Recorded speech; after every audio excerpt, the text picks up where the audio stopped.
any of Oh, you wait, who don't wait. know me. Time out. I got to record this. I got to hit the record button, man. I hit the record button. Okay. Here we go. Introduce yourself. Go ahead, DeJuan. Yeah. My name's DeJuan Brown. For those who don't know me, I've been in a lot of different types of sales since about 2002 officially. Actually waited tables and bartended 8 years prior to that, and I consider that to be sales experience as well. But I digress. As it relates to tech sales or sales in general, 2002 was my start at a company called Intuit. A lot of what I'm going to be talking about tonight is based on what I experienced from different parts of the leadership during that time. Since then, I've been a variety of roles, from AE to VP of sales to sales manager, across a lot of different spectrums and segments of the market.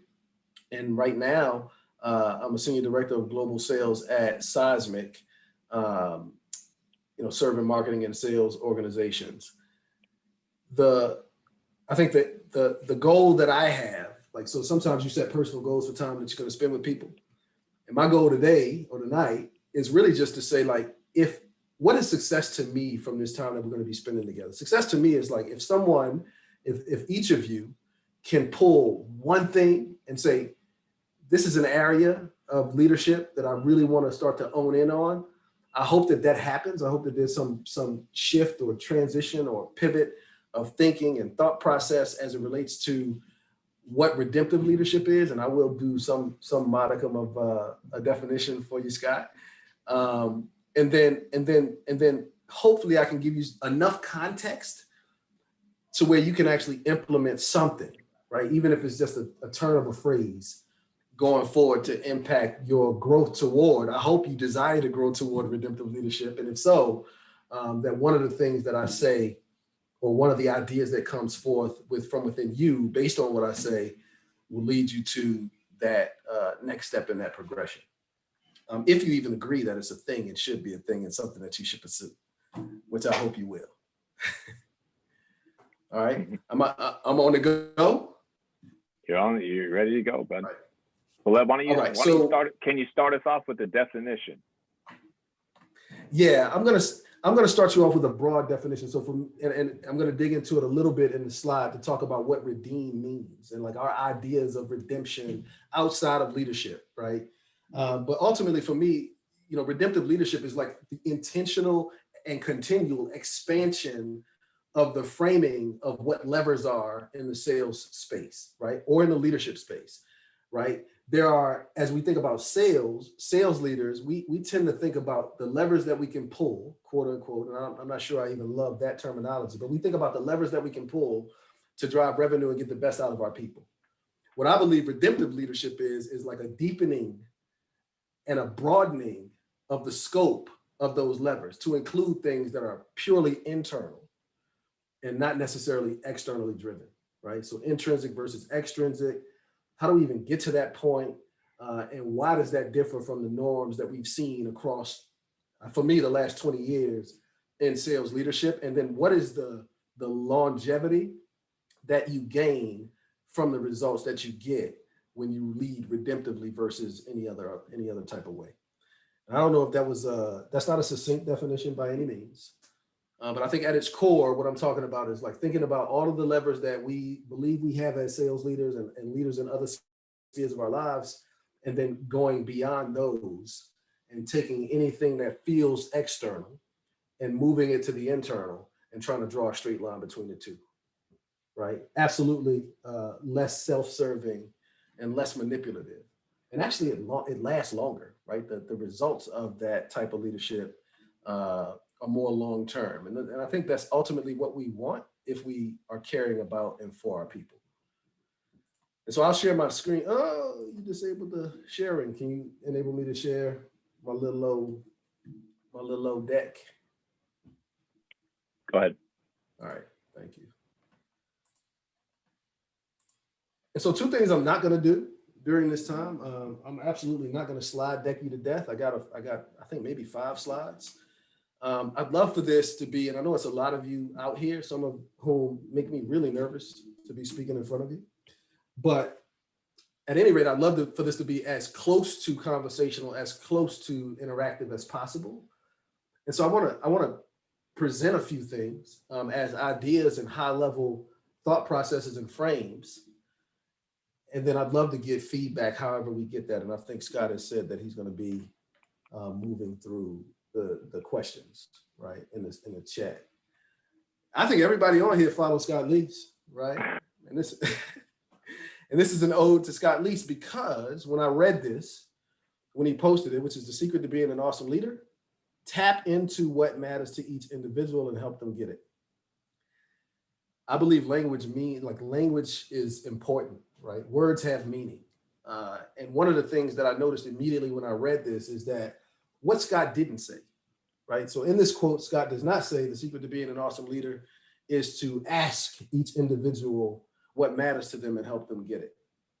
And I think that's really important. Tap into is distinguished from ask or guess or any other thing that you might put into that place where tap into is. And for me, at least when I read it, and I was thinking about redemptive leadership, and this really being a core component of redemptive leadership is just really understanding what matters to the people you lead, what matters to the people that are in your community, what matters to people that are in your family. See, because redemptive leadership doesn't terminate at work. Redemptive leadership doesn't terminate with a sales team that you lead or a sales team that you desire to lead sometime in the future. Redemptive leadership is a lifestyle that if we adopt it, we get the better outcomes and we get the better relationship and we get the better things for the people that we are serving and leading, and we get the better things for ourselves. And so tapping into, I think, was a very important distinction. And I think that requires more intentionality than simply saying, what do you want? Why do I say that? I mean, I think many of us here on the call are either sales leaders or are aspiring to sales leadership or have been sales leaders and have asked the question, what matters to you of your people? And you've likely heard things like, I just want to make a lot of money. Or you've likely heard things like, I just want to be number one. Or, I just want to get into a sales leadership role, right? Is that what matters to that individual though? And if money is the thing that they put out before you to say that that's the thing that matters to them, then a redemptive leader is going to broaden the scope of the ask and get beneath the layers of the surface and peel back the layers of the onion, just like you would coach someone or in your own case, go through the process of a discovery call, right? Because to tap into it means that you understand the motivations that drive the answer that was given to you. I want to make a lot of money. Why do you want to make a lot of money? Right? Is it something that's about your family of origin? Right? Are you like me, who came from pretty much nothing as you were growing up, like lived in relative poverty, right? And desired to have things? Is it because you desire a legacy for your family? Is it because you really want to be seen in a particular light and you believe that collecting trinkets and things and material are going to get you there? Then why do you think that that's going to get you what you are actually looking for? And digging deeper so that we can help not only understand where a person is as it relates to their goals and the things that they want and the things that they need, but actually also to reframe and to help people regroup, because sometimes the desires are linked to things that are poisonous or detrimental to that person, and you want to extract them from that if you indeed care about the human, the whole human. And so whenever I've asked someone, like, what is your motivation for being in sales, or why do you desire this role particularly, and then money comes up, I really want to understand, like, what are you hoping that money will accomplish for you? What do you hope that you'll gain by getting a lot of money? Because often it falls into one of three categories, and those categories I'll unpack a little bit as I progress. I'll pause there to see if there were any questions about any of that or any comments that need to be read out. And I'll ask you for that, Scott. Yeah, Jennifer has a question. Jennifer, if you could take yourself off mute and ask DeJuan your question. Sure. Can you hear me? I can. Yes, ma'am. Great. So there's there's a lot that you just said that captured my attention, but specifically, you're talking to going deep in terms of getting your why. That's what I'm hearing. Mm-hmm. Not just yourself as a leader, but also being able to tap into other people's why to inspire them from the inside out. No easy feat. Right. So for yourself, is there a process that you've leveraged to get to your why? Because this can be a little bit self-destructive. You alluded to that a bit. The why can be very self-serving. It can bring you down a path that maybe is not super healthy. So is there a way that you've been able to tap into that authentically? For myself or for people that I lead, or both? For yourself first. I feel like you have to do it for yourself before you can even attempt to do it for other people. Yeah, I would agree with that. And if I'm really transparent, this process began for me in therapy, right? Where Yep. I've been going to therapy and my wife for 10 plus years, and we prepare for war during times of peace. So we do that on regardless of how things are going, right? It's not a crisis situation for us. And I found it extraordinarily helpful to be asked these questions and then to have someone actually ask those layering questions. Like the goal is for, and what I found in those therapy sessions, some years ago is just that whenever I believe that I know what it is I want, there's always something underneath it that is tied to who I am at my core and my reach or my grasp for three things. And I'll tip my hand. This is going to be on another slide, but I'm either trying to find comfort, I'm trying to find security, or I'm trying to find approval, right? So to me, that's the triad. So I'm either doing those things, and what it comes out as when I say this is what my why is. When my therapist has dug deeper, we found out that actually what I'm striving for and what I deeply desire is security, right? Or what I deeply desire, what I'm striving for is comfort, or what I'm deeply desiring, what I'm striving for is approval. And then, most have that. Yep. Yeah, like what do I think is going to happen if I get the thing that I said that I'm after? Will that actually satiate my need and my desire for comfort, security, or approval? And in most cases, it's not. And so we have to have a more solid why that's more objective than subjective.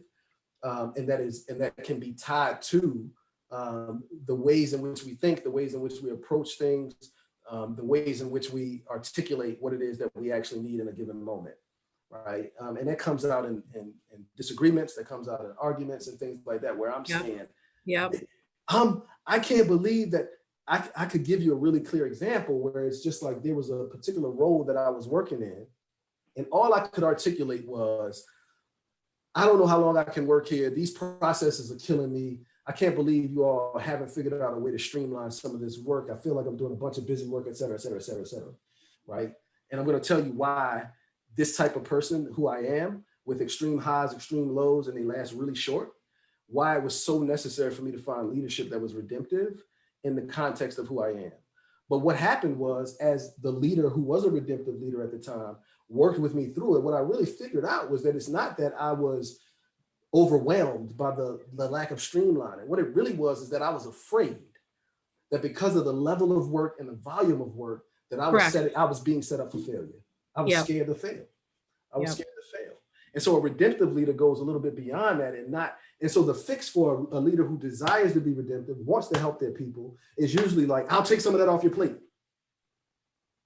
Which doesn't put my fears to the side. And so I'm still scared with less work. Right. Do you feel like we can go up that kind of triad, that triangle? I almost see like Maslow's hierarchy of needs. It's coming. Oh, okay. I'll shut up now. But I think we're all evolving to some extent to beyond these basic needs, right? And that's where we're going. The basic desires, like those are fine. They're always going to be there, but can we shut out that noise a bit to say that if we don't focus on security, it will just naturally manifest for us. Right. Yeah. Are you saying, so do you do believe that if you don't focus on security, it'll manifest for us? Is that what you're saying? Or are you saying? Correct. Everything is I won't get into the details too much of it, but the more you focus on a problem, the more it's going to manifest for you. I believe that, especially as we think about from which angle we're focusing on the problem. Many times we focus on the problem purely externally, right? And Yeah. a lot of the fixes that we've developed and a lot of the ways that we've been conditioned to help people have been like from the outside in, maybe never getting to in, right? Yeah. But we look at these circumstances and we say like, oh my goodness, like I could give, my wife might say, you know, I've been thinking about this thing and I feel like this and I feel like there's a lot going on and I got to do this and I got to do this and I got to do this. So when I say, oh, shoot, that's 4 things. I can do 3 of those. And I was always confused as to why that didn't fix it. Yep. Because you know, a redemptive leader understands that every problem can't be fixed externally. There's something that's driving the way that we see the problem, the size that we see the problem in, that's really coming from the internals. And only a redemptive leader cares to even dig to that point. Non-redemptive leaders, and what I don't want to do is like demonize leaders who don't adhere to this or follow this as a paradigm, because that's not the case either. They're very, very good, smart, wise, effective leaders who lead otherwise. But what I'm trying to say is that the results of it on the person that you lead are shorter term versus what could be longer term and life impacted in terms of the change. Yeah. DeJuan. Yeah. Thanks, Jennifer.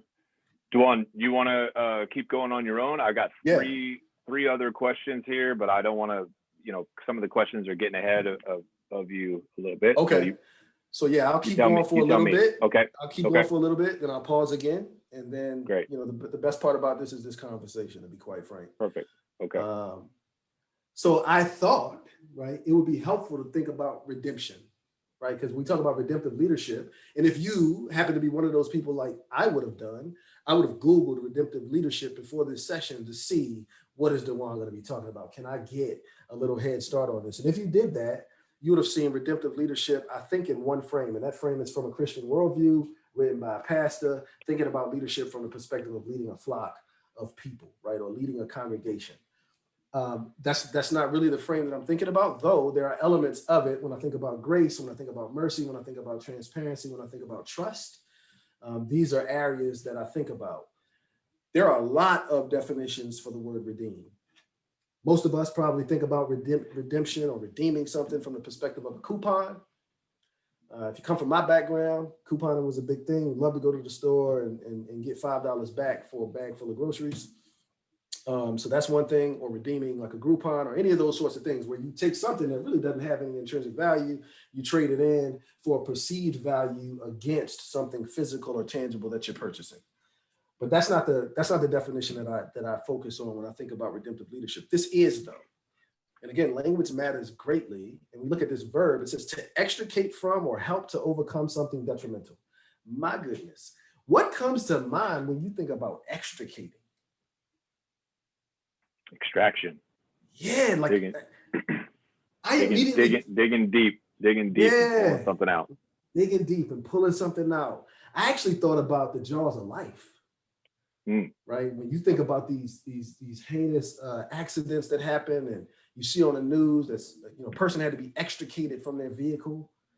Thinking about like this was a life and death situation. This was a situation that if the jaws of life weren't there to like extricate this person out, they would have never escaped. And it's really that dire. And then the other part of it is to help to overcome something detrimental. And so if I'm thinking about redemptive leadership in this frame, I'm thinking that there is clearly something that is emergent, right? This is something that is deeply important. And I believe that everyone that we lead and in every context that we lead in, this is the truth about all of us, right? I don't care how solid I've ever thought I was throughout the course of my career and the course of my life. I don't care how solid you believe you are throughout the course of your career. And there are points where we feel really, really empowered and we feel really, really equipped. But in all of those points, there is something that we're either believing or some ways of practice that we're embarking in or we're actually participating in, that aspects of it need to be extricated from us, right? In order for us to continue to grow and have success. There are also things about every human here that there are aspects of that we need to help.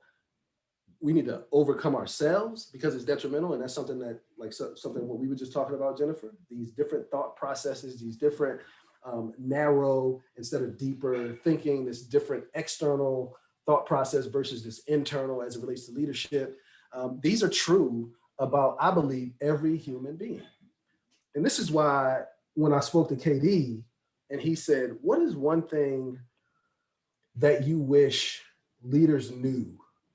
Right? Because I've been IC, I've been leader. And he was like, what is one thing that you as an IC but wish that leaders knew?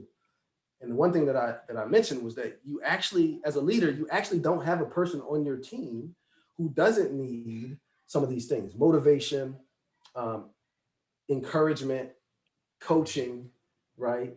You don't have a person on your team who doesn't need that. So I don't care if you have an A+++++ player, and then you have a C minus player. You just don't have a person for whom these things aren't true, because there's not a human for whom these things are not true. So the question is not do they need, but how, when, to what measure, to what degree, to what depth are these things needs in their lives, right? And so that's the same exact broad stroke that I'd like to make when I think about leading people and recognizing that there's something in everyone's life that we need to be extricated from and something that we need to overcome because it's detrimental to us.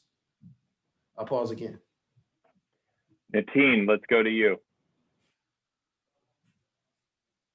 Awesome. Okay. Hey, nice meeting you, John. Thanks for hosting man. this, Scott, as always. Yeah, that's pretty insightful. The way I'm also kind of taking notes.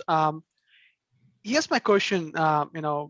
As a leader, isn't that emotionally draining? I mean, obviously that's a good thing to do with each of your maybe team members to really know what they really want, and that's odd. But hearing, in many occasions, I've tried doing that myself as an IC, and I find that pretty hard. I mean, I'm kind of learning the ropes in my organization, but when people start sharing about, somebody died, something happened, how do you kind of, keep on going with each and every individual out there and, listening to all those stories and then, get them, kind of help them what they really want is what I was guessing or thinking maybe. It's a fantastic question. I love this. That's a phenomenal question.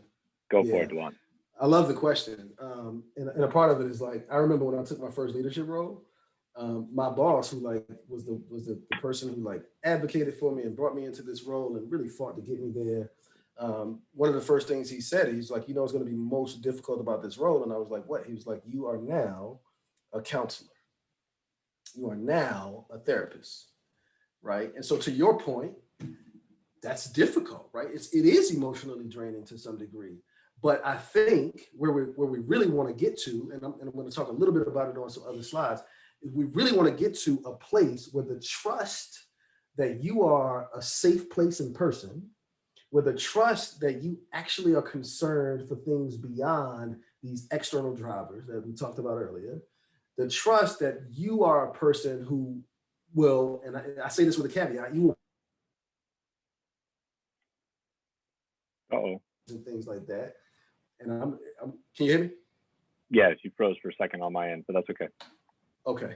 Yeah. So these trust factors and things like that, when you create this environment of trust, and I'll talk a little bit practically about how I've been able to do it and how it's been done for me by other leaders. But when you create that environment, then you're not having to dig and get these things. And because a person realizes that you actually care about them from an inside out sort of perspective, you are truly involved and want to see them get what they need.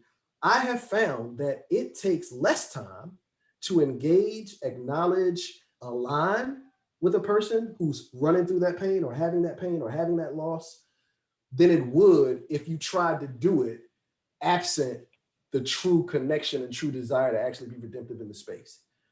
Again, I can point back to my marriage, right? So my wife, we have 5 kids at home. I have 6 kids in total. And one of the things that earlier in our marriage, earlier in our parenthood, would happen all the time is where my wife would just say, "My goodness, can we connect? Can we talk?" And I would be like, I mean, I want to connect, but I just started this job and I'm doing this and I'm doing that and I'm doing that. And then she's just like, yeah, what I need in the moments that I'm asking for connection will take you 5 minutes if you cared. And I would be like, what? No. Like what you're asking for time that I don't have, like in this particular moment. And as I grew, and as we grew in our marriage and in our relationship, and there's this trust and my desire to really, really serve her well in these spaces grew, she was right. I can go out of this office during the course of a very busy day, stop what I'm doing, look her in the eyes and say, how you doing? How's the day going? What's happening? And because we've developed that trust over time, where she knows I actually do care, she can enter at the level that gets us straight to the real, instead of entering here and then having me to need to dig beneath the surface, right? And so true care, true concern, true grace, true freedom, true psychological safety gets you to point Q. And so you're going from Q to Z versus A to Z. And I think that's the same situation in the context of leadership and the people that you lead. So if it's an effort to really dig, just, so that we can say that we dug, and now we understand what makes this person tick, then I think that's felt and that's sensed by the person, versus like, how do we actually create this environment where it's trusted that I am a safe place and that I actually do care? How do I exhibit my care proactively and consistently? How do I make sure that the say-do ratio in my words and my deeds match up and line up consistently?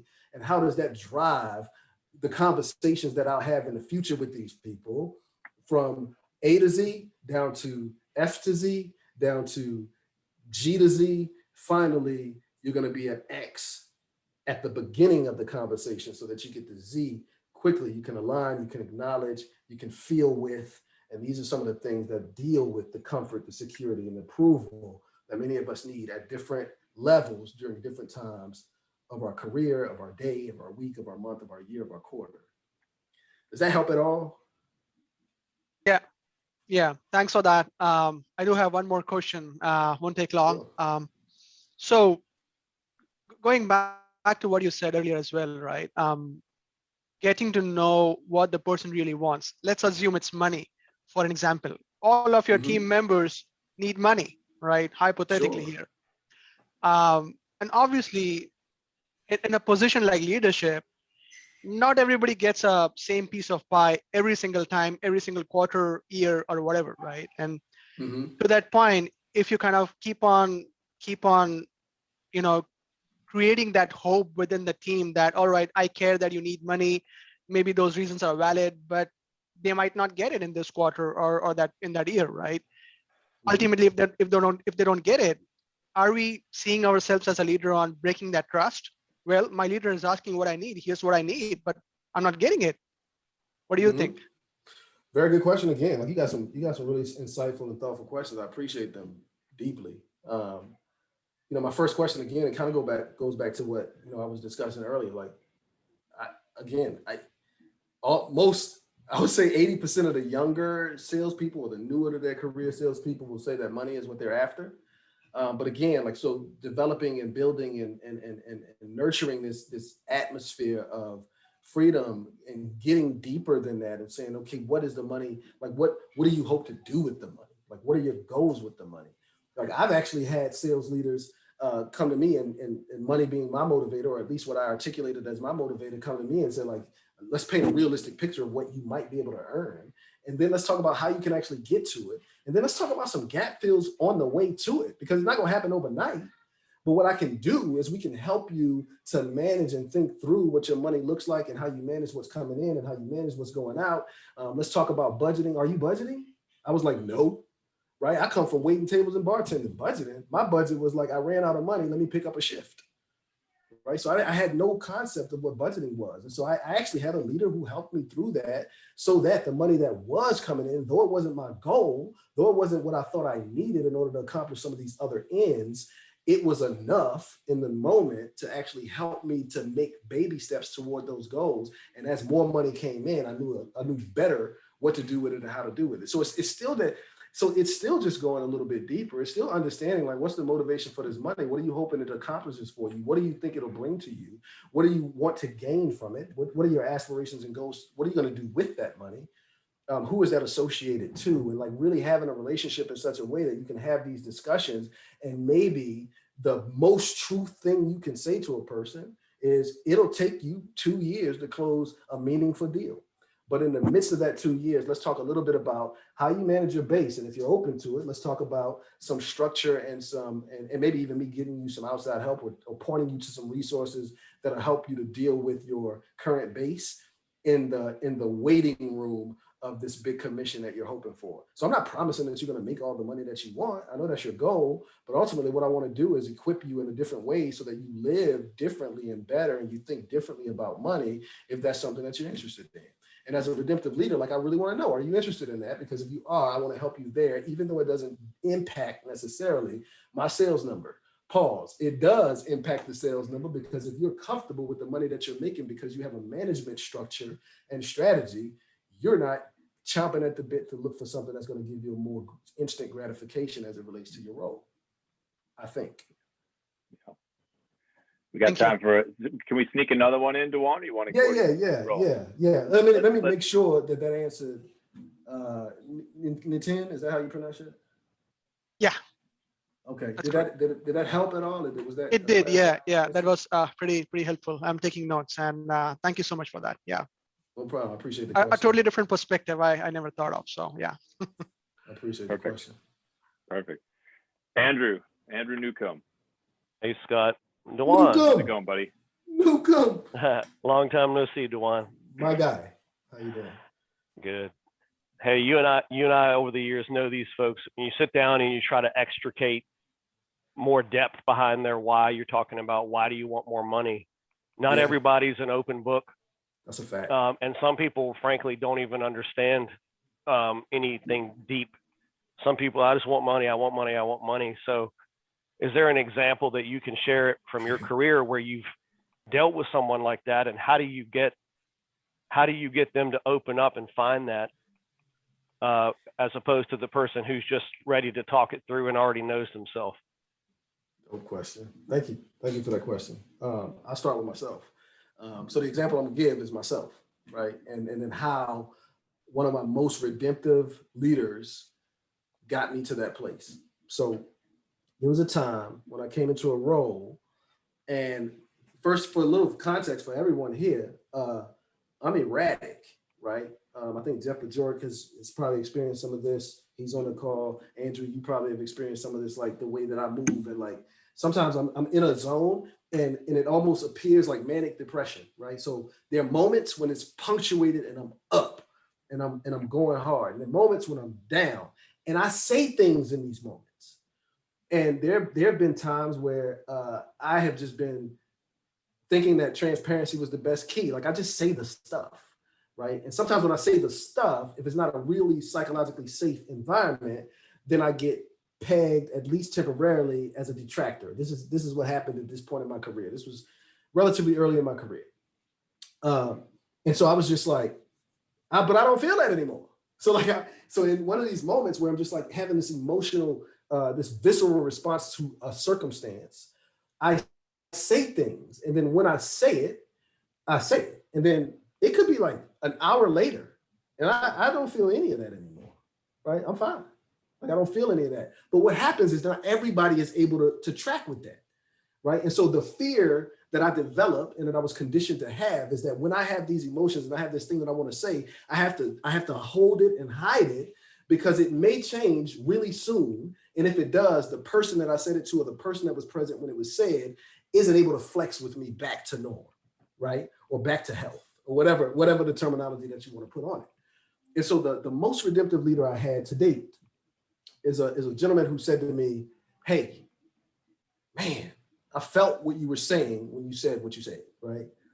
And I believe that it was right in that moment. And I also believe that you no longer feel that way. And I do understand that there was a very short distance between you feeling that way and saying that, and now you not feeling that way. And I believe that you can be damaging to your own brand and career if you continue to move that way, right? Without considering audience framing and all of that stuff. So what I want to offer to you is a space where you have carte blanche to come and you can cuss me out. You can yell and scream, you can complain, you can do all of these things. And if you're willing, I'll help you to frame those complaints. I'll help you to frame the things that you are saying and the ways that you're feeling in a way that's more even keeled and a little bit more consistent across the board. Like, and then we can get it, and I'll take that, your concerns and all of those things, to leadership, and we can determine what it is you're actually after in these outbursts and all of this sort of stuff. But the point is, like, I'm a safe space for you to come and go crazy. Cuss me out. Don't cuss a customer out. Like, spaz out on me. Don't spaz out in that meeting, right? These sorts of things. And I was like, all right, you sure? Okay, cool. And so I did that, right? And what I found is that I was more willing to open up when questions were asked by this person, because I knew that there was no danger or a horseshoe waiting to fall in response to my answer. And so the short answer, the long answer is what I just gave. The shorter answer is, how do you actually convince and then show and prove to the people on your team that you are a psychologically safe space for them as you discover the areas of fear that need to be extricated, as you discover the areas of fear and trepidation around opening up to leadership, whatever those may be, as you discover them, how do you offer yourself as a safe space for this person? And do you do that consistently? And do you live it out? And do you actually walk out what you promise over time?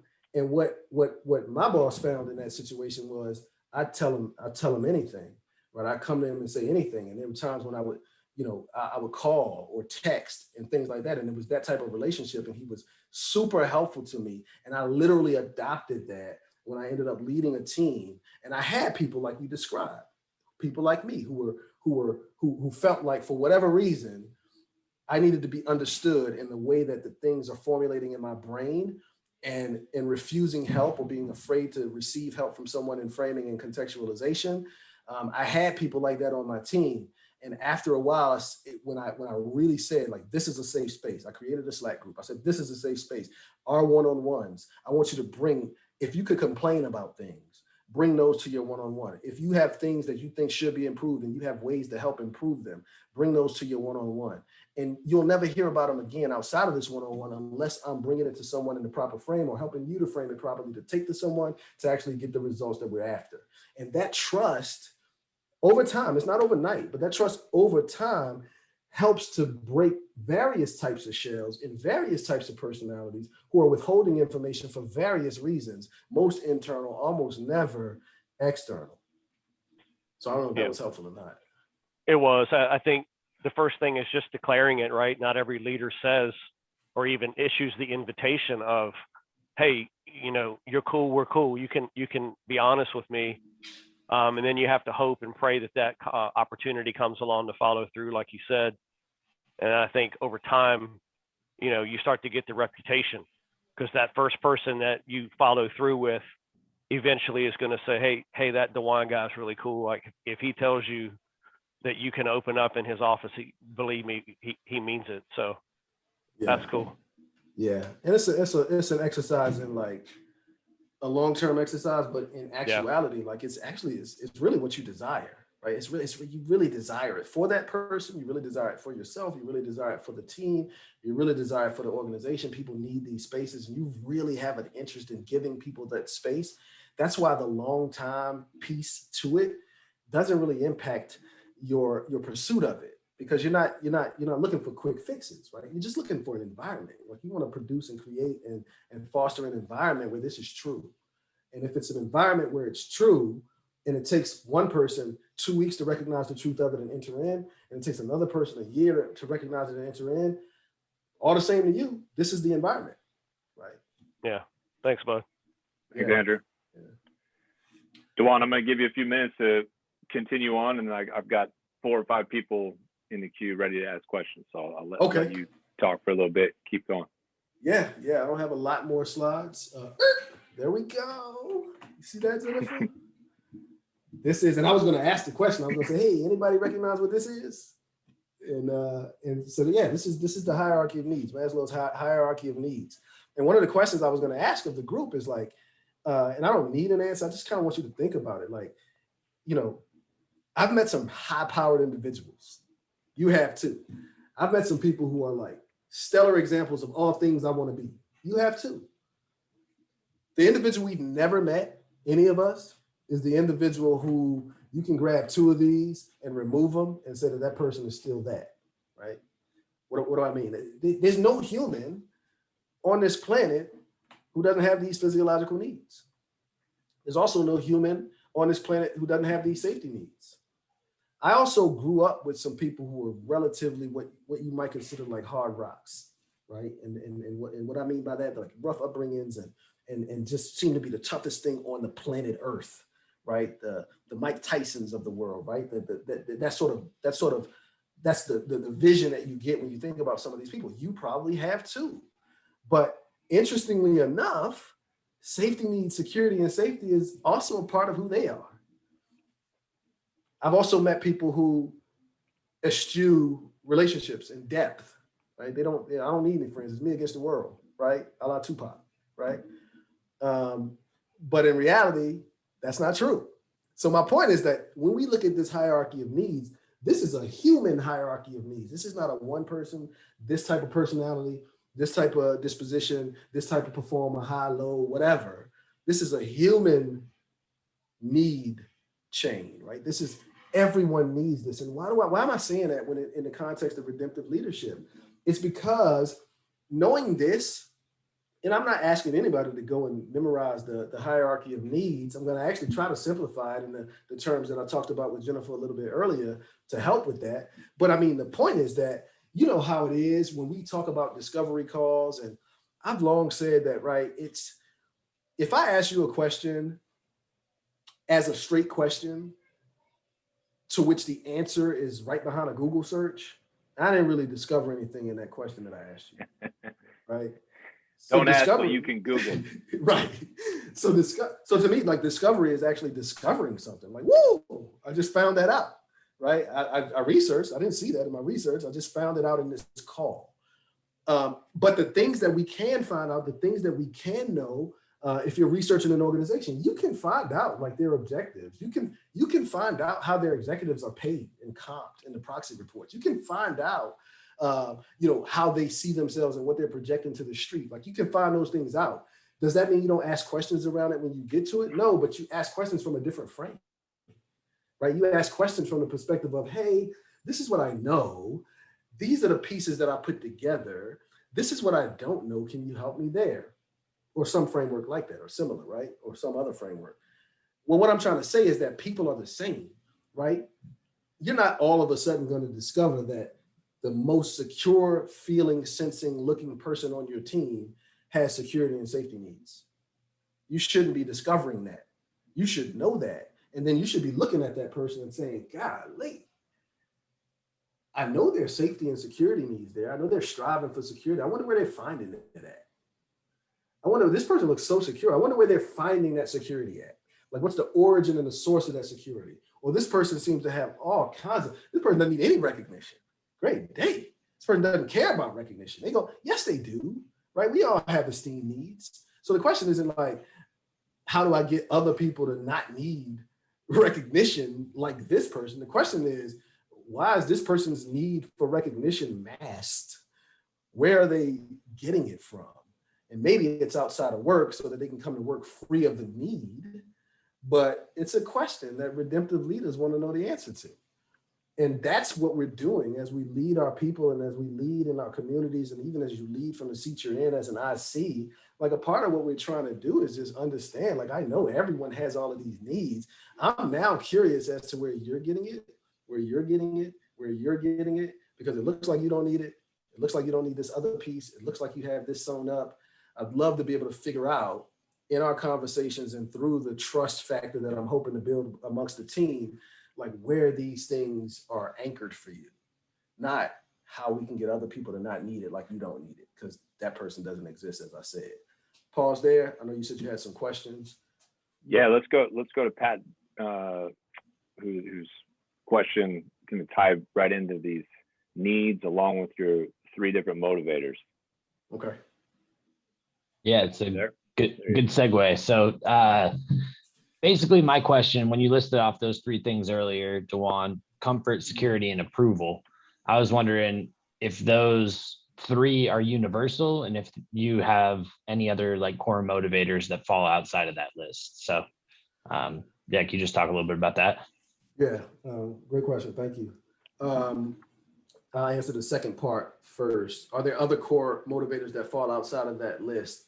Man, I'd be hard pressed to say that we internally chase. I'd be hard pressed to say, and I can be proven wrong. I'm not a scientist, B, a mental health professional, C, a psychologist or a psychiatrist. I'm just a dude on the same road as all of us, and have observed things from my own life. And this is some of the stuff that came out of it. But what I have observed is that comfort, security, and approval are often, and I really, really hesitate to say always, but I look at it like this hierarchy of needs. I look at it the same way, right? Are there other things outside of self-actualization, esteem needs, belongingness, love needs, safety needs, and physiological needs that we can say are levers and motivators in the lives of people? I think so, but I think that a keen observer, as we're all trying to be, like I'm en route, like I'm in the same boat. Like we're all just trying to think through this thing. But I think that there are ways in which we can draw a line from whatever it seems to be the motivator to one of these sections on the pyramid of the hierarchy of needs. And much like that, I think that I find it hard to think through conversations that I've had with people that I've led, or think through conversations that I've been led in by people who have led me, that at the end of it, somewhere, approval, security, and comfort don't rear their head, either in individual, in tandem, or collectively, as a part of what is happening within me. So remember a little bit ago when I said one of my outbursts was around like being overwhelmed by the amount of work that felt like busy work that was being hoisted upon my shoulders. But in reality, what it was is I was deathly afraid of failure.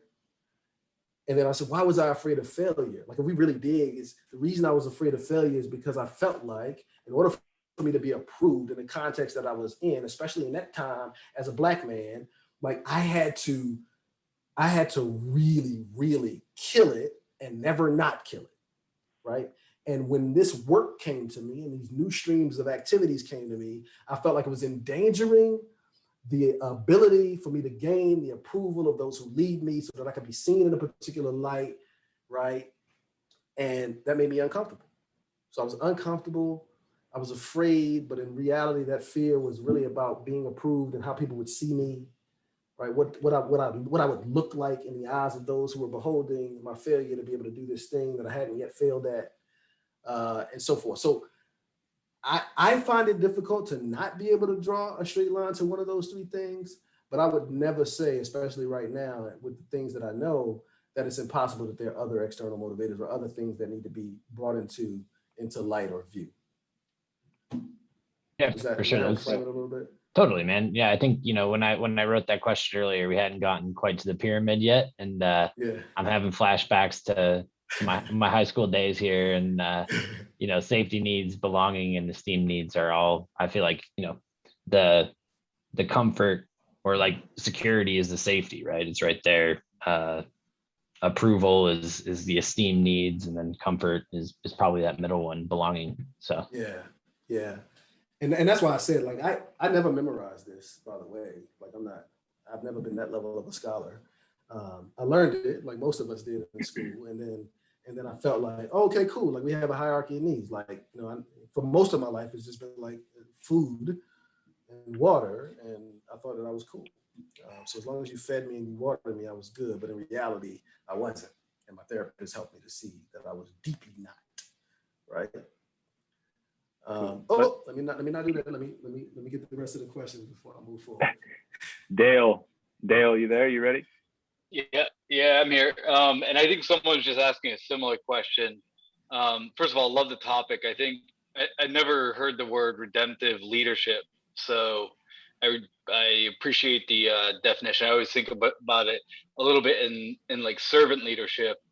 I hear that a lot, but I don't hear redemptive leadership a lot. But it makes a lot of sense. I know the answer to the question for me because I've just been in this space for 25 years and I don't put up with a lot of bullshit. But how do you lead redemptively upwards? If it's great to be able to help your people that directly report to you, but if you're trying to lead upwards, how do you kind of do that in a redemptive way? Yeah, I love that question, in part because who's that, Dale? Yeah. Yes. Yeah, Dale, I'm again, like pure transparency. Like a part of why I love that question is because I literally just super recently got a hold of that, like some of it. Like, how do you do that? And one of the things that I found really helpful is like, man, at the top of this, I said, like, when I think about redemptive leadership, I'm not just thinking about like me, the leader, here's my sales team, these are the people I lead. I mentioned these broadened contexts like family, community, like people in general. This is an ethos, this is a lifestyle, this is a thought process, this is a paradigm through which I see the world. And that means that like my leader is like one of those humans, right? So in part, it's just like, back to Scott's quote that I led off with is just like, how do you become an amazing leader? I don't know if the word was amazing, but how do you become basically an awesome leader? And it is like tap into, right, what people want as an individual, like what individuals want, and then essentially help them get it. That doesn't discriminate. That doesn't segment people in your life. That doesn't segment people in your circle. Like when I think about Zig Ziglar was born in like 1926, right? He just died in like 2012. Right? I feel like he was so far ahead of his time with the quote I always go to and butcher thoroughly. And I'm gonna do it again. I'm gonna butcher it in a new way right now. But essentially what he's saying is like the shortest distance between what you want and need, right? And actually achieving it is through helping as many people as humanly possible get what they want or need, right? I deeply believe that. I said that from the stage in 2016 at the Sales Success Summit, right? I deeply believe that that's the case. And what happened is I individually, and that's why I said like it's super recent that I've actually been able to walk this out in a way like of managing up. I've always believed that about people that are around me, people that I serve, people in my community and things like that. But I did segment. Like I felt like my leaders should be doing that to me, right? And so I had a sort of a mean eye toward the leadership that I had that wasn't situated that way or oriented that way towards me and the team that I sit on or the teams that I've sat on. And what I've recently almost epiphany was like, every philosophy that I'm holding to, like these things that I hold to and I've held to for a very long time, like they don't know any bounds. They don't know titles. They don't know segments. They don't know any of these things. My boss wants something too, right? He's after something too, right? So how do I just simply take the things that we're talking about right now as we talk about how we relate as leaders redemptively to the people that we lead in the context in which we lead, how we just lift that same thing up and put it wherever it needs to be. And maybe that's my boss. And so practically, the way that once that epiphany took place, what I did was, and this was you may have, if any of you follow me on LinkedIn, like every other Friday here or there, give or take, adjacent, I do like this thing, right? Where my goal is really just to call out somebody that most people probably don't know, probably aren't following, probably are not aware of, that are just phenomenal leaders, right? And a part of that definition is like selfless and humble and all of these things. And I just call them out and I big them up and I make sure that they know I see them and I'm seeing the way that they move and I'm appreciative of it. Well, one of those such people was a gentleman named Simon. And so, you may have seen me talk about Simon in that session. But anyway, I was having this conversation with Simon where I was saying that these were the things that I was going through. Simon is one of those safe places for me, right? We have it, Simon Teckle. Tecle. And I'm having this conversation with Simon and he says, hey, have you ever heard of I think Working With Me document? And I was like, no, what is that? And so he shared it with me and it's essentially just a document that has these things on it. And it says, what I'm motivated by, my triggers, what I feel I need help with, what I think are my strengths. how do I best communicate? Even like content consumption preferences, these sorts of things. And he encouraged me to take that and actually fill it out, send it to a leader, and then work through it together. Like, I want to know that about you too, Mr. Leader or Mrs. Leader. I want to know, like, what are your triggers? Like, what are the things you believe you need help with?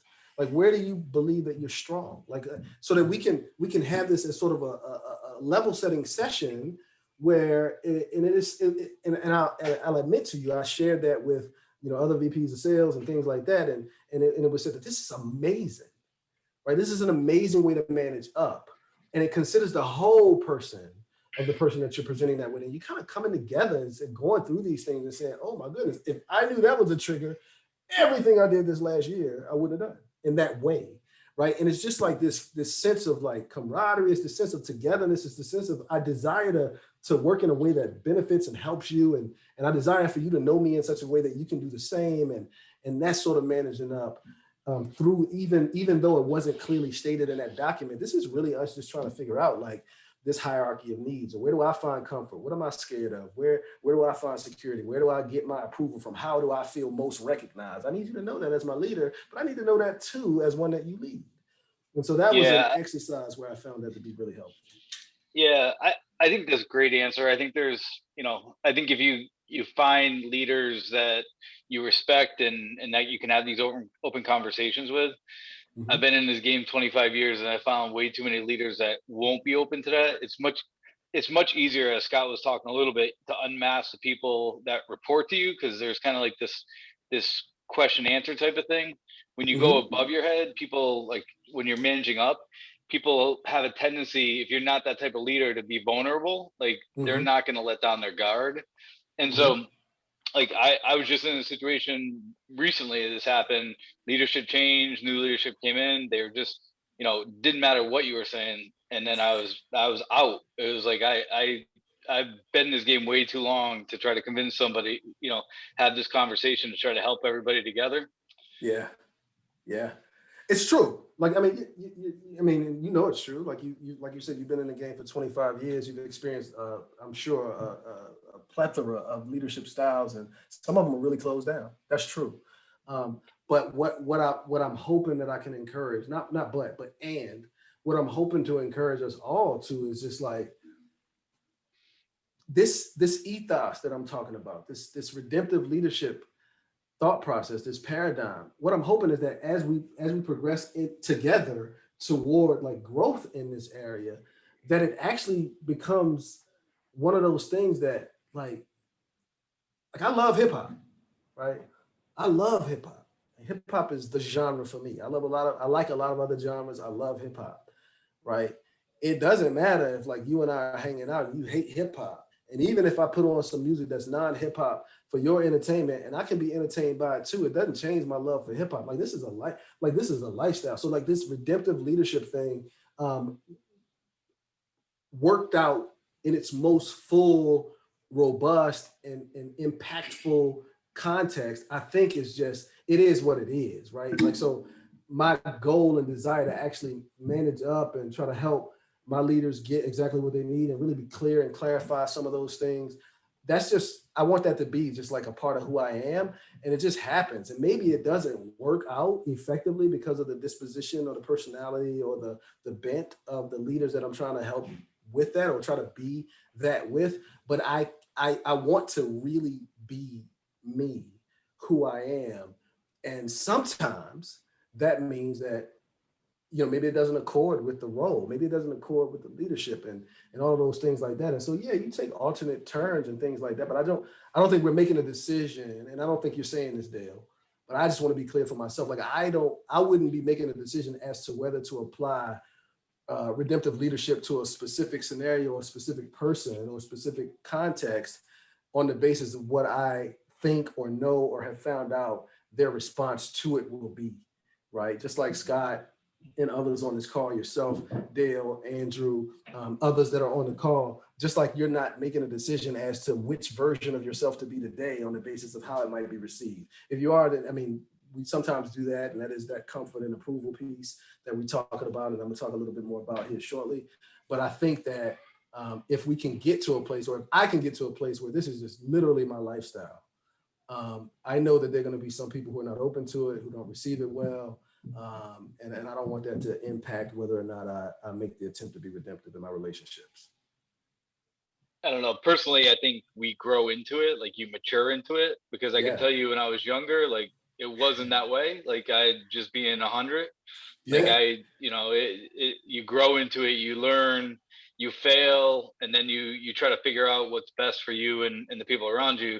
Some people take a different path, but for me, it was just, going through many years of it and trying to figure out when I did X, I liked Y, and so did everybody else around me. And then that's where I found like that redemptive type of leadership happening. Like when you can really change somebody's life, when you're becoming a mentor, when you're changing trajectory of someone's, path, and you find them like, you get the appreciation of, hey, you get fulfilled when someone has a different direction.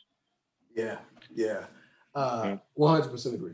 Yeah, no disagreement from me here in terms of growing into it, developing different packages. I took a ton of time, Scott. So thanks, man.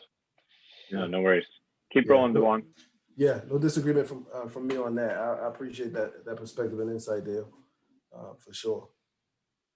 So human triad. We already kind of touched on this quite a bit, and this is just kind of like where I'm looking at it and saying, man, how can I simplify this daggone triangle? Right? I don't want to memorize a triangle, nor do I want to prescribe a triangle, nor do I want to be thinking about how to live in context, in with the triangle in the background or whatever. So like it's comfort, approval, security. There's just little pieces, and there are many, many more. This is by no means exhaustive, of course. When I think about comfort, it's just like align with me. I talked about alignment and acknowledgement a little bit earlier, but it's just like align with me, feel with me, acknowledge and relate. And a lot of times that comfort piece doesn't come with like fix anything, right?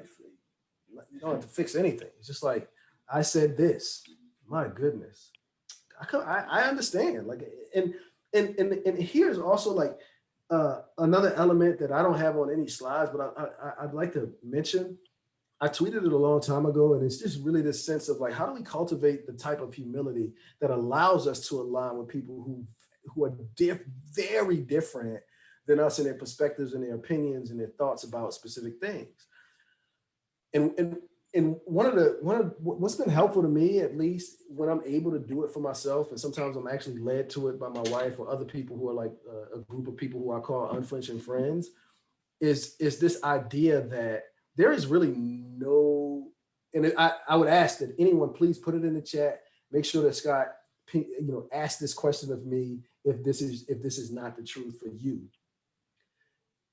When I find myself feeling abrasive around particular personalities, or there's something that really annoys me about something or a way somebody's doing something, or a way they're saying something, or the methodology that they choose, or any of these things, like no matter what, like whatever bristles against me as a person about someone else, if I ask myself the question, in what ways am I like that?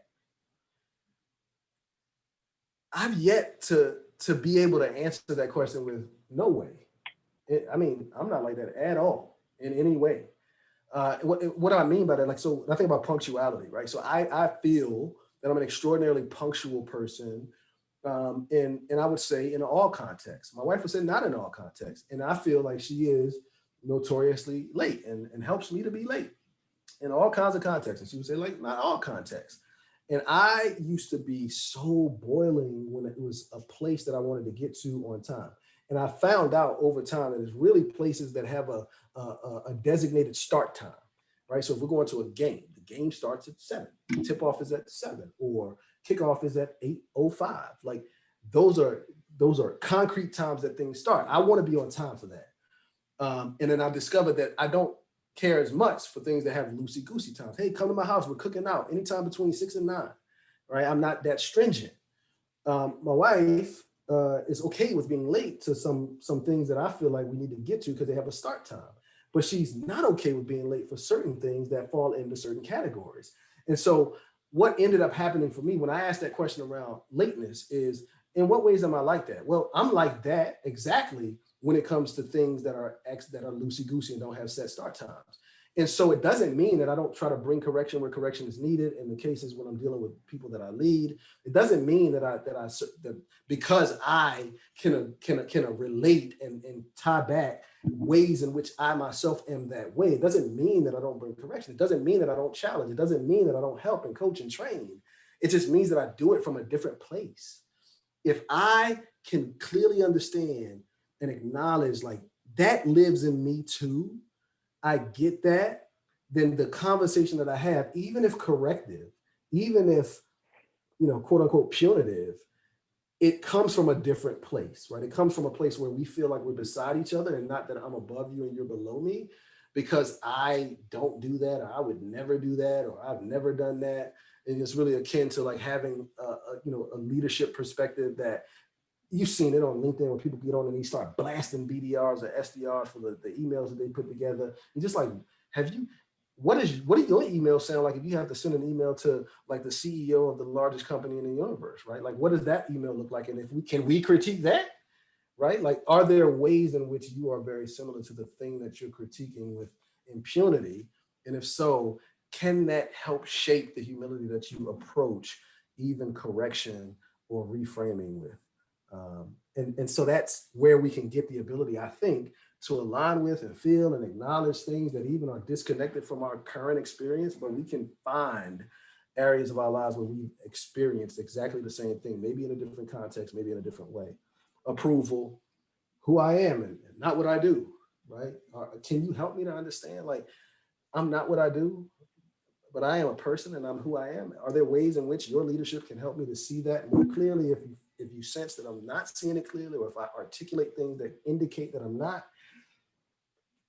Am I valued for being known? Like, do you know me in such a way that you can help me to see areas that I bring value to the team, to yourself, to the organization, to the context of the community, and tell me how who I am is what brings that value. So that's some of the things that I think of when I think about this approval piece. Security, am I safe? Can I trust? What is the say-do ratio? Am I threatened in any way? When I feel threats, it's fear, it's fight, flight, or freeze, right?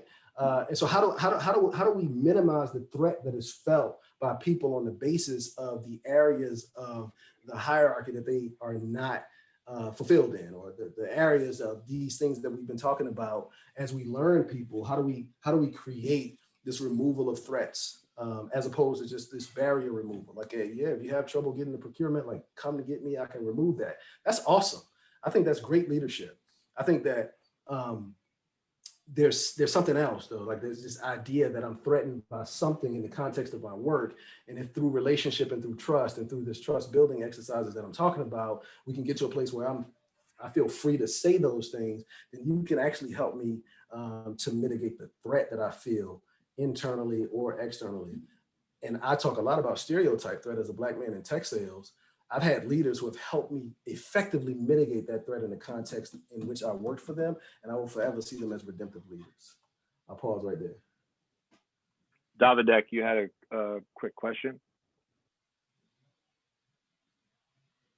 Yep, had to get unmuted there. Hey, DeJuan, this is an awesome conversation. Really appreciate it. I'm definitely a feeling sort of person, so this is right up my alley.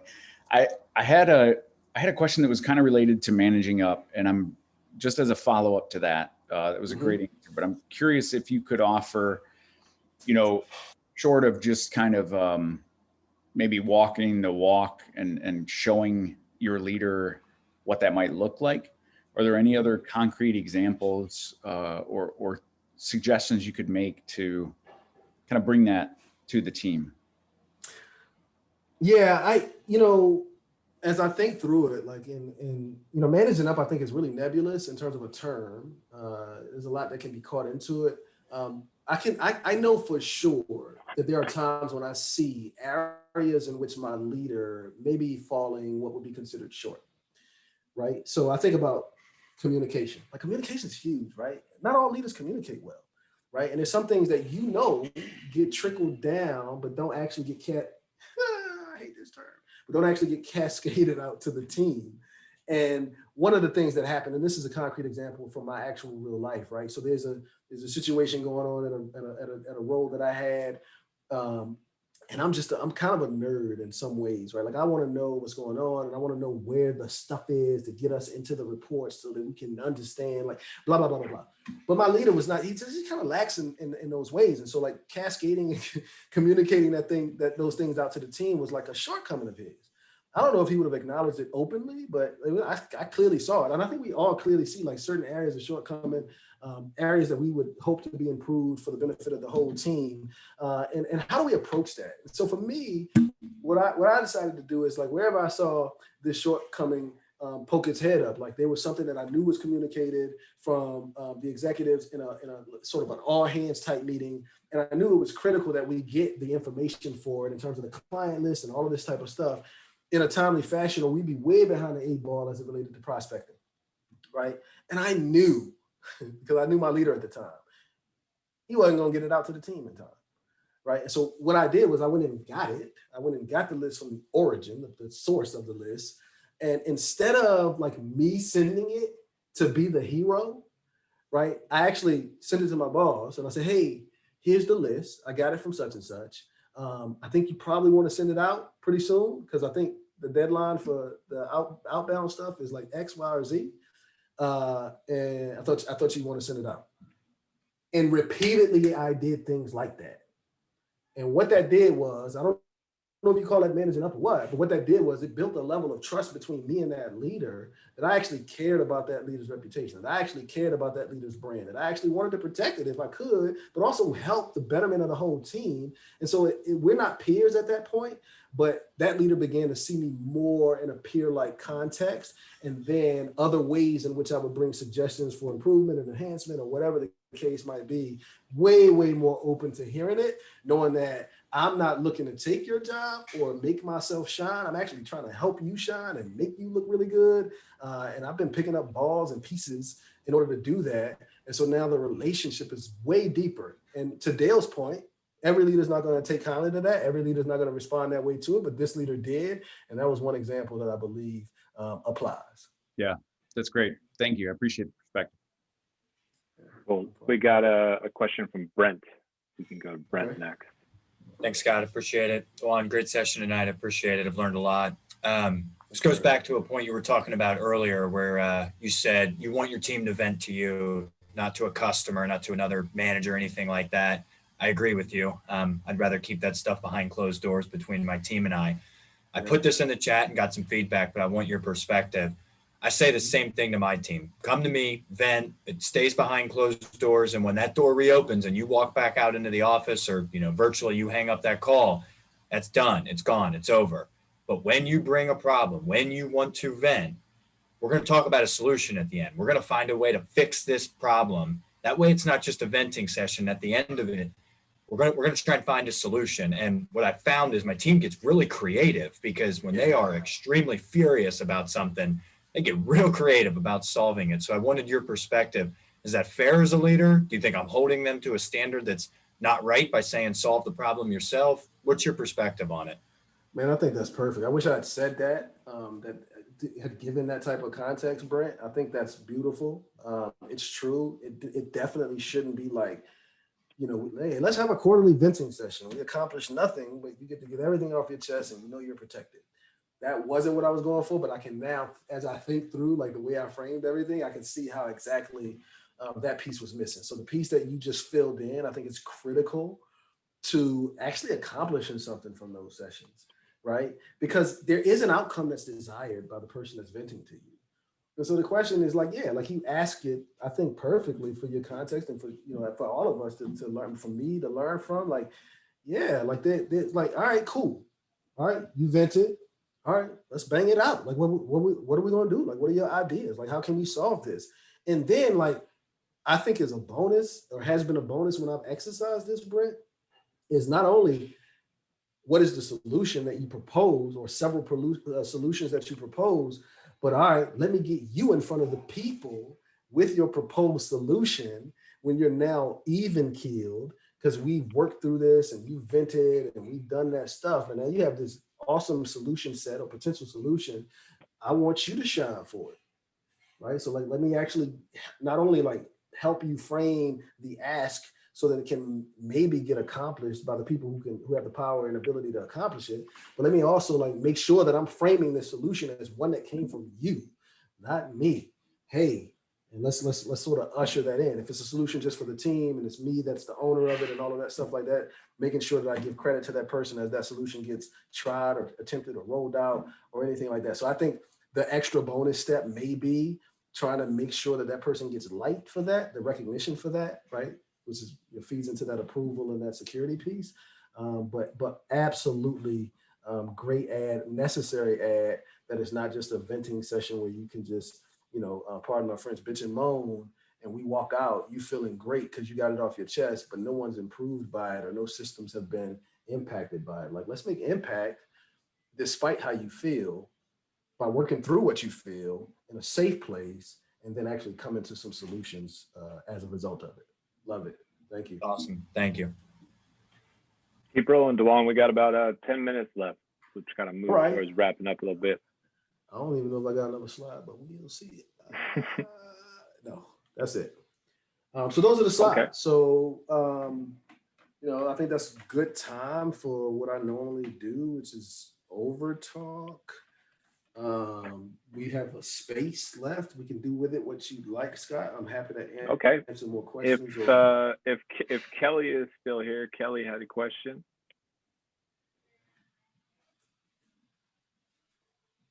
She may not be here still. Jose had a question. If Jose wanted to come off mute.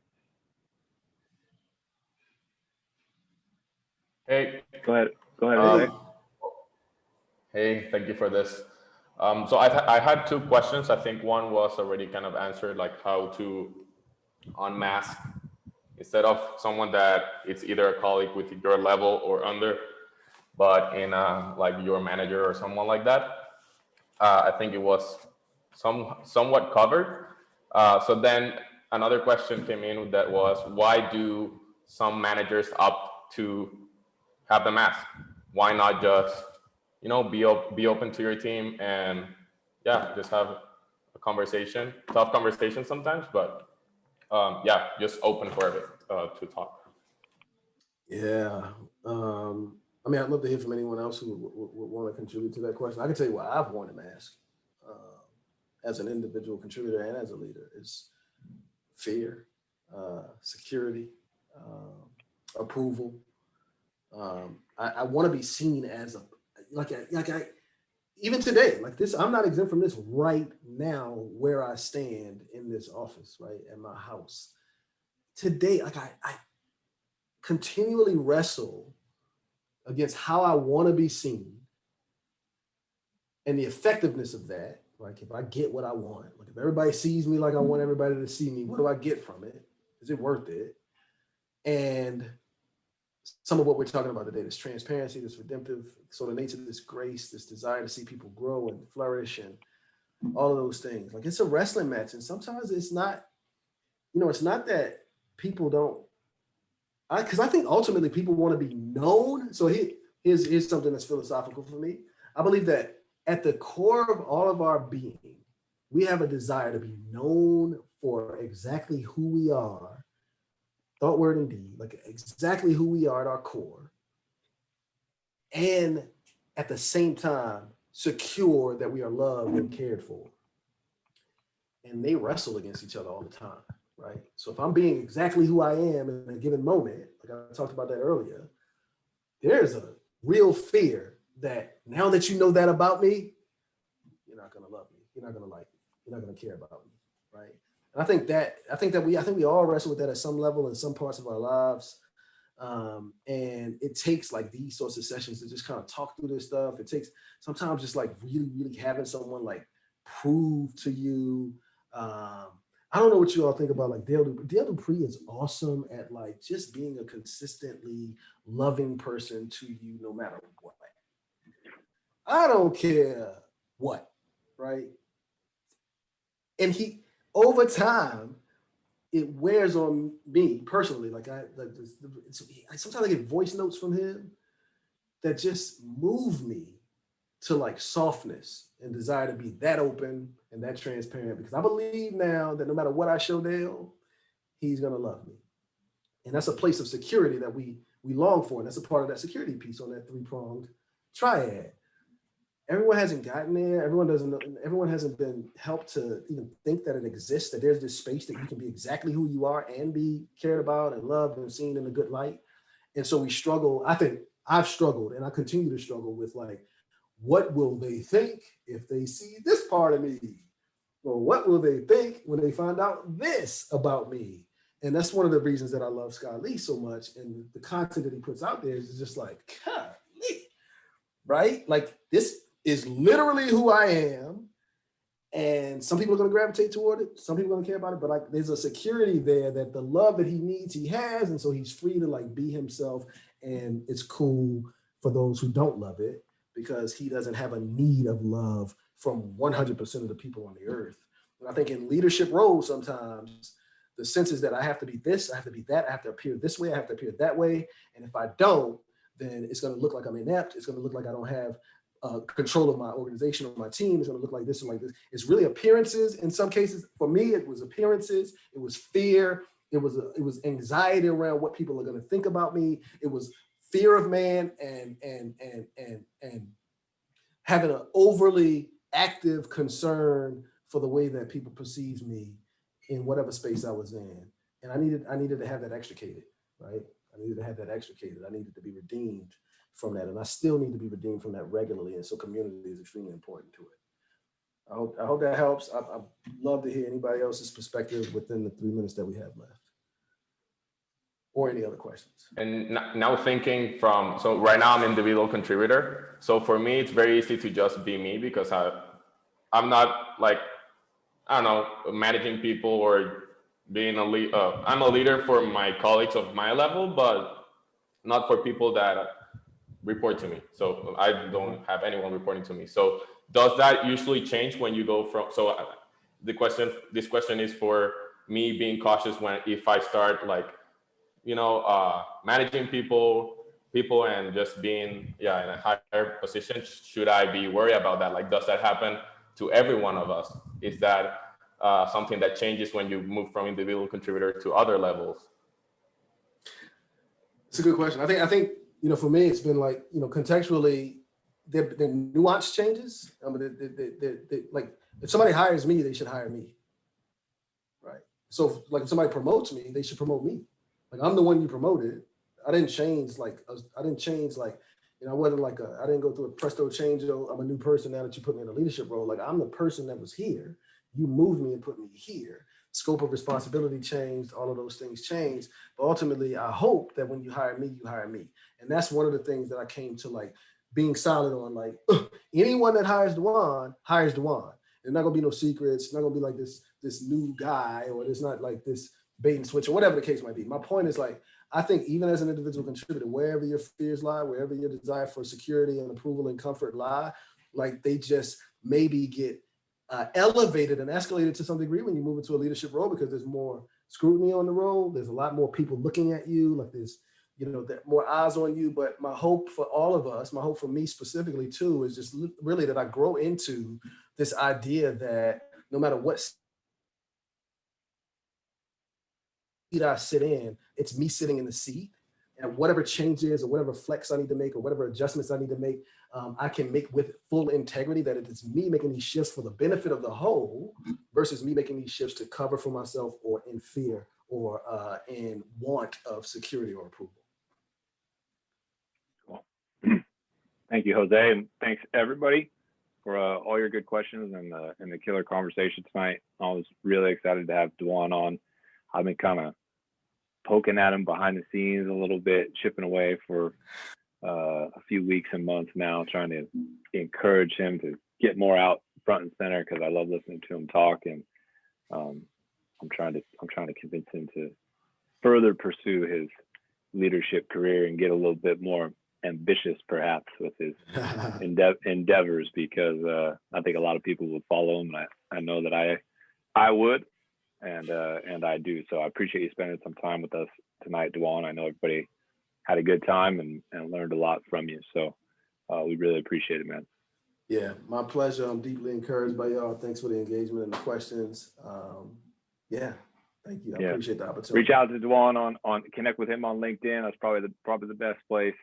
Yeah. We'll see you next time. Everybody have a good long, safe weekend. Yeah, enjoy y'all. All right, everybody. Cheers.